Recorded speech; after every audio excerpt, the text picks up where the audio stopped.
तो स्वागत है हमारे प्यारे चैनल बायोलॉजी स्टडी पॉइंट में। तो आज हम लेके आए क्लास 11 का चैप्टर नंबर 2 बायोलॉजिकल क्लासिफिकेशन। चलिए स्टार्ट करते हैं चैप्टर को। तो पहले बोलते बायोलॉजिकल क्लासिफिकेशन होता क्या है। हेडिंग बायोलॉजी क्लासिफिकेशन है। बात करते हैं बायोलॉजिकल क्लासिफिकेशन के ऊपर ये होता क्या है। देखिए सिंपल सी बात यह है कि अगर जब भी आप बात करते हो बायोलॉजिकल क्लासिफिकेशन तो होता क्या है, स्टडी ऑफ सिमिलरिटी यानी कि किसका अध्ययन, समानताओं का अध्ययन, और डिससिमिलरिटी असमानताओं का अध्ययन। क्योंकि क्लासिफिकेशन में क्या होता है, बहुत से जीवों को रखा जाता है किसके बेस पे, सिमिलरिटी के बेस पर, डिससिमिलरिटी के बेस पे। क्यों? क्योंकि इतनी बड़ी दुनिया में सारे जंतु बनते हैं, सारे जंतु पैदा होते हैं। उन जंतु को भाई तुम समझो, इतने जंतु पैदा हो रहे हैं, इन जंतुओं को रखना कितना मुश्किल काम है। इसलिए इसे हम क्लासीफाई कर देते हैं छोटे छोटे ग्रुप में। जैसे हमने पता है क्लास, ऑर्डर, फाइलम, ये सब पढ़ा था ना, वही इसमें पढ़ना है, वही क्लासिफिकेशन वाइज हम देख रहे हैं इसमें। अगर मैं बात करूं, पहली बार जो साइंटिस्ट आए थे इस दुनिया पे जिन्होंने बताया था, क्योंकि एनसीईआरटी की इंपॉर्टेंट पॉइंट में आपको पता चला होगा क्या पॉइंट इंपॉर्टेंट है। तो अरस्तु ने पहली बार क्या बताया था, अरस्तु वाज द फर्स्ट साइंटिस्ट जो बोलते थे कि मैंने पहले किस बेस पे क्लासिफाई किया था, मॉर्फोलॉजिकल कैरेक्टर के बेस पे। किसके बेस पे? मॉर्फोलॉजिकल कैरेक्टर, कि वो बाहर से कैसे दिखते हैं। मतलब कोई जंतु है, कोई जीव बाहर से कैसे दिखता है, कोई जानवर है, इंसान है, पौधा है, क्या है, उसकी स्टडी करना। और अरस्तु के बाद ही साइंटिस्ट ने समझो शुरुआत करी, क्योंकि अरस्तु से पहले लोग जानते थे क्लासिफिकेशन के बारे में। इन्होंने पहली बार क्लासिफाई किया और इनके बाद एक क्रम चलता चला गया, एक पीढ़ी बनती चलेगी इन चीजों के लिए। ठीक है, बता दें कैसे हुआ। इन्होंने मॉर्फोलॉजिकल कैरेक्टर लिए थे। मॉर्फोलॉजिकल कैरेक्टर में इन्होंने प्लांट और एनिमल को लिया था, क्योंकि उन्होंने पहली बार किसको देखा था, प्लांट को और एनिमल को। उन्होंने ये देखा कि यार मैं कैसे डिवाइड कर सकता हूँ इन्हें। तो उन्होंने ये पाया कि भाई एक जंतु तो इस टाइप का है जो इकट्ठा हुआ है, मतलब खड़ा हुआ है, चल नहीं पा रहा, तो प्लांट हो गया, और एक एनिमल हो गया। पर इसमें क्या थी, अरस्तु की क्लासिफिकेशन में दिक्कत आ रही थी, भाई प्रोकैरियोट यूकैरियोट कहाँ चले गए, रेड ब्लड सेल्स। और क्योंकि इन्होंने प्रोकैरियोट यूकैरियोट्स को अलग नहीं कर पा रहे थे, इन्होंने जो इनका जो मेन डिवीजन था वो किसके बेस पर था, रेड ब्लड सेल्स और नॉट रेड ब्लड सेल्स। तो भाई ये बात भी थी, भाई खून तो पौधा में भी होता है, खून एनिमल में भी होता है, ये थोड़ी ना होता है कि तुम रेड ब्लड सेल्स और नॉन रेड ब्लड सेल्स को डिवाइड कर दो। तो बहुत सी दिक्कत थी। तो पहले आप उन्हें आगे डिस्कस करते हैं। तो सिंपल सा एक इंट्रोडक्शन था बायोलॉजी के क्लासिफिकेशन का। ठीक है,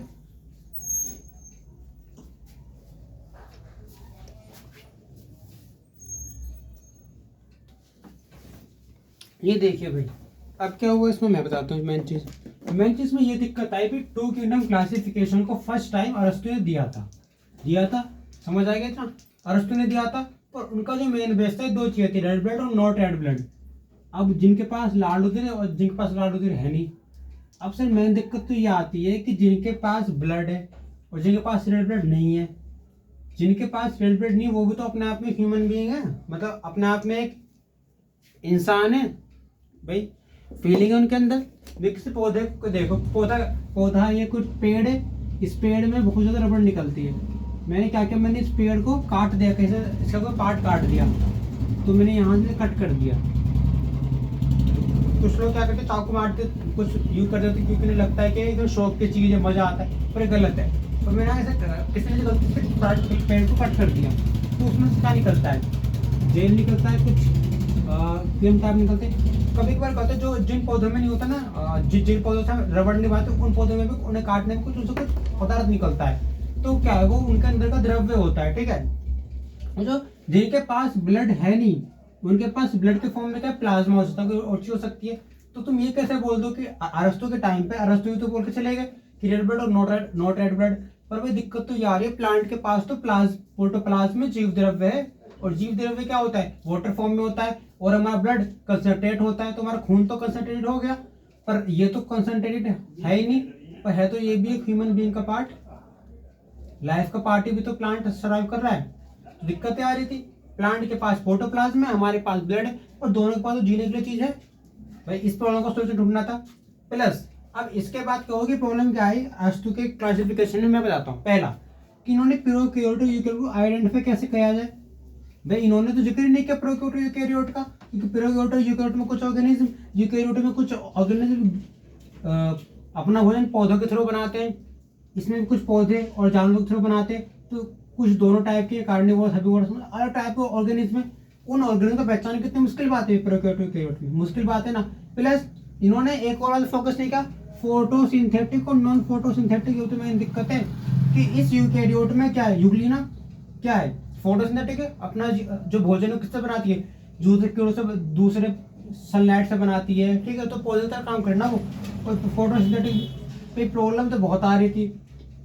प्लस इसके अलावा उन्होंने बहुत सी चीज़ों को नहीं पकड़ा। पहला, इन्हें पकड़ना चाहिए था अपने क्लासिफिकेशन में अरस्तु को सेल वॉल, क्योंकि एक सेल वॉल जो होती है ना वो अलग करते हुए, क्योंकि हमारे पास सेल वॉल नहीं है, प्लांट के पास सेल वॉल है। इन्होंने अरस्तु को अपने सिद्धांत में क्या देना चाहिए था, अपने रूल में क्या क्या, अपने क्लासिफिकेशन में क्या देना चाहिए था, चौथी चीज देनी चाहिए थी इन्होंने, न्यूट्रिशन, पोषण। क्योंकि एक ह्यूमन कैसा होता है पोषण के मामले में, हेटरोट्रोपिक होता है और प्लांट ऑटोट्रोपिक होता है। अगर न्यूट्रिशन वर्ड दे दे तो इनका सिद्धांत, इनका जो क्लासिफिकेशन है वो पूरा हो जाएगा, पर इन्होंने चीज दी नहीं। इन्होंने बस सिंपल सा बोल दिया भाई रेड ब्लड और नॉट रेड ब्लड। प्रोटोप्लाज्म की तो, प्रोटोप्लाज्म वाले प्लांट तो ये वो लोग, प्रोटोप्लाज्म के लिए तो दिक्कत आएगी, इसमें दिक्कत आएगी ना, इसीलिए इस क्लासिफिकेशन को हम फॉलो नहीं कर पाए। तो इसीलिए इस क्लासिफिकेशन को आगे बढ़ाकर हमने पढ़ा 3 डोमेन सिस्टम, 3 किंगडम क्लासिफिकेशन। अब 3 किंगडम क्लासिफिकेशन समझाते हैं क्या होता है। जिस 3 किंगडम क्लासिफिकेशन में फर्स्ट टाइम एक साइंटिस्ट और आए, जिन साइंटिस्ट ने पहली बार छोटे जीवों से लेकर बड़े जीवों की शुरुआत में अपना रोल निभाया। उन्होंने 3 जंतु लिए थे, मोनेरा, आर्कियोबैक्टीरिया और यूबैक्टीरिया, जो कि फर्स्ट प्रिमिटिव ऑर्गेनिज्म थे, जो ऑर्गेनिज्म फर्स्ट टाइम धरती पे अपनी लाइफ सर्वाइव करने आए थे, ठीक है।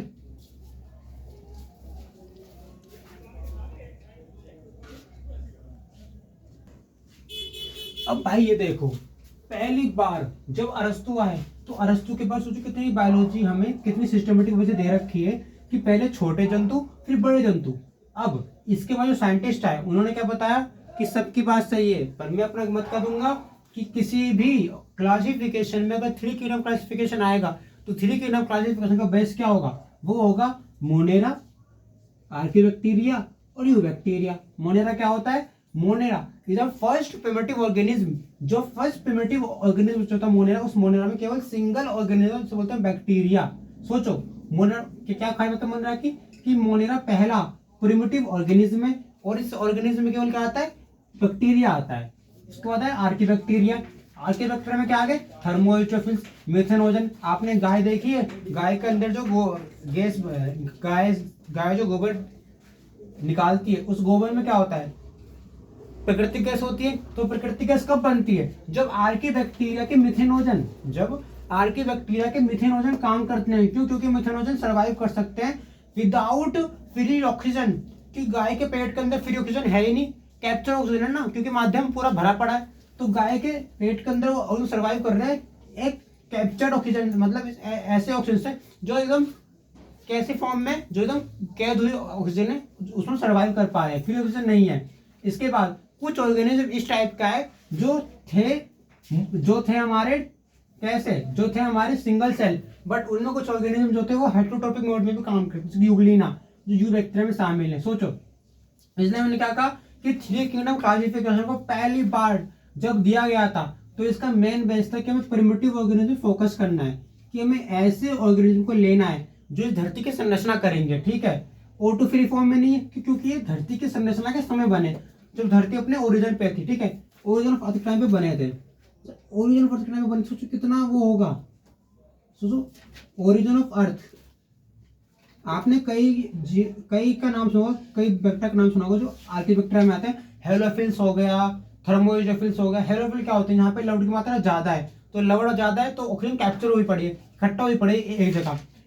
हेलोफिल्स हो गया, थर्मोइट्रोफिल्स हो गया, जो कि एसिड की ज्यादा मात्रा में सर्वाइव करते हैं। तो ऑर्गेनिज्म किस टाइप के थे, ये आर्कियोबैक्टीरिया थे। जो आर्कियोबैक्टीरिया में कितने ऑर्गेनिज्म थे, कुछ जो गाय की आंत के अंदर पाए जाते हैं, जैसे कि मिथेनोजन, कुछ हेलोफिल्स। तो ये ऑर्गेनिज्म क्या कर रहे हैं, ये मिट्टी के अंदर जो हमारा समुद्री वाटर है, उस सोल्टी वाटर के अंदर जो ऑक्सीजन, जो कैप्चर ऑक्सीजन है, उस कैप्चर ऑक्सीजन को लेके उसके थ्रू क्या कर रहे हैं, सांस ले रहे हैं, ठीक है। तो ये बात थी। इसी के बाद लाइफ का ओरिजिन शुरू हुआ। इसलिए मैं क्या बोलता हूँ कि ये क्लासिफिकेशन इंपॉर्टेंट था, पर जब ये आया तो साइंटिस्ट ने क्या कहा कि इसके आगे की व्याख्या कौन करेगा। तो इस क्लासिफिकेशन को हमने पढ़ा, पर इतना नहीं पढ़ पाया, क्योंकि इस पर कुछ कमियां आ रही थी कि भाई आगे का कौन बताएगा, भाई उसने बोला भी मैं क्या बताऊं आगे का। इसलिए क्या हुआ कि इस क्लासिफिकेशन को हमने कहा क्या, ऐसा नहीं कि छोड़ दिया कि बेकार है, नहीं, हमने क्या कहा कि ये 50% सही है, पर इसमें कुछ कमियां भी हैं। इसलिए हमने क्या किया, हमने एक और क्लासिफिकेशन की तैयारी करी, वो था 4 किंगडम क्लासिफिकेशन, जिसमें क्या आ गया, मोनेरा, आर्केबैक्टीरिया और एक और 2 डोमेन सिस्टम ऑर्गेनिज्म आ गया।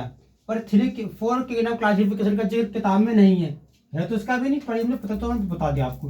तो ये 4 किंगडम ना पढ़ेगा, आपको बताऊँ 5 किंगडम क्लासिफिकेशन में क्या हुआ, ठीक है। और ये 5 किंगडम क्लासिफिकेशन हम आगे पढ़ेंगे, ठीक है।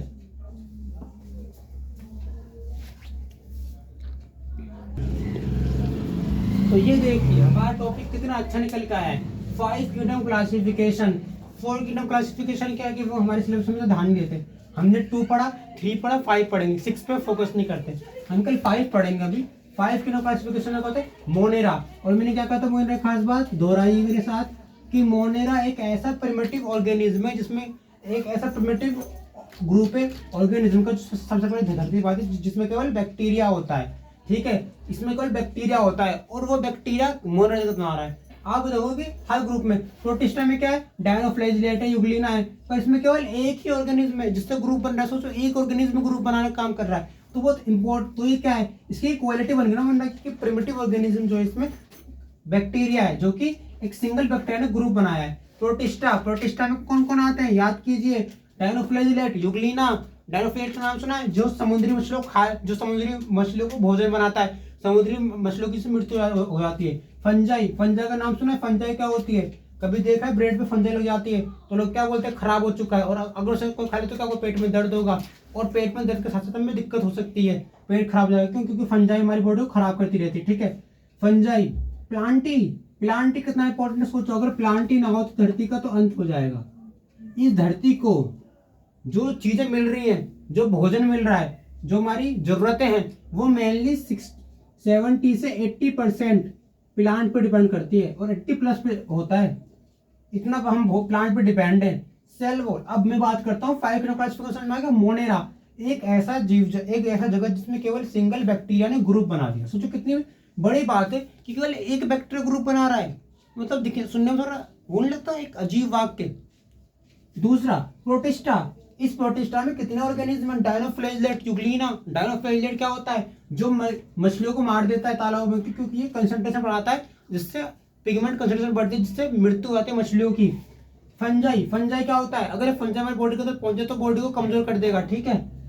प्लांटी ना हो तो 70 से 80% खाने की जरूरत पूरी नहीं हो पाएगी, क्योंकि प्लांट हमारे लिए खाना बना रहा है, सब कुछ कर रहा है। अगर मैं बात करूं, एक 5 किंगडम क्लासिफिकेशन को हमने एक्सेप्ट इसलिए किया क्योंकि हमें इसमें क्या मिला, एक सेल वॉल मिली। अगर ये सेल वॉल किसी फंजाई की बात करोगे तो फंजाई की बात करो तो फंजाई की सेल वॉल किसकी बनी होती है भैया, सोचिए एक बार, ध्यान लगाई, काइटिन की। काइटिन क्या होता है, बायोमोलिक्यूल पढ़ा है। काइटिन होता है बायोमोलिक्यूल में। काइटिन एक हेट्रोपोलीमर होता है, या हेट्रोपोलीमर होता है काइटिन, ठीक है। अरे मतलब पॉलीमर होता है टाइप का काइटिन, ठीक है, हम ऐसे समझ सकते हैं। फंजाई में काइटिन होता है। प्लांट में क्या होता है, प्लांट की सेल किसकी बनी होती है,